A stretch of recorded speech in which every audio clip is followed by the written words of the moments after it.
C'est ici que Xavier travaillait. Dans cet établissement pour personnes âgées dépendantes, il était cadre de santé. Il s'est suicidé le 25 février dernier à 54 ans. L'une de ses collègues, qui a quitté l'hôpital à la suite d'un épuisement professionnel, témoigne de sa détresse. Il disait qu'il était maltraité, que c'était inhumain la manière dont on lui parlait, que pourtant lui n'avait jamais manqué de respect à personne. Il ne comprenait pas en fait l'acharnement qu'il subissait. Les objectifs pour les cadres, c'est difficile. Il y a des taux d'occupation des lits à respecter, il y a des taux de remplacement à pas dépasser. Donc, on rappelle les professionnels sur leur repos, ils sont épuisés, mais c'est ça où les équipes travaillent en sous-effectif. On leur demande de faire plus avec moins. Le cadre, c'est l'intermédiaire avec les résidents, les familles, les soignants, la hiérarchie. Les directives managériales sont difficiles. Ça manque d'humanité, clairement. Hein. En juillet et en octobre 2019, 2 infirmiers de cet hôpital se sont donné la mort à leur domicile. Pour les personnels qui restent, on est au-delà de l'alarme. On est fatigué de travailler dans des conditions qui se dégradent.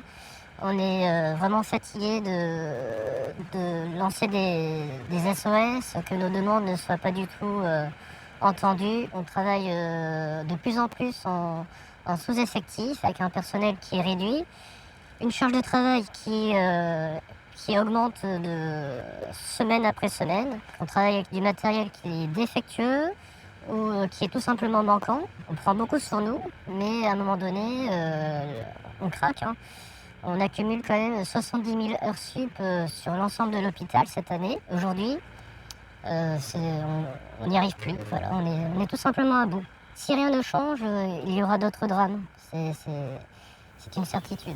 Un nouveau directeur vient de prendre ses fonctions fin janvier. Samuel Froger table sur l'écoute, le dialogue et la réflexion collective pour améliorer les conditions de travail. Il y a des enquêtes qui vont être menées, qui vont nous permettre de nous éclairer sur les origines effectivement de ces drames, des liens qu'il peut y avoir avec leur environnement professionnel. Avant de mettre fin à ses jours, le cadre de santé a laissé une lettre explicite. Sa famille a porté plainte pour harcèlement. Une enquête judiciaire a été ouverte.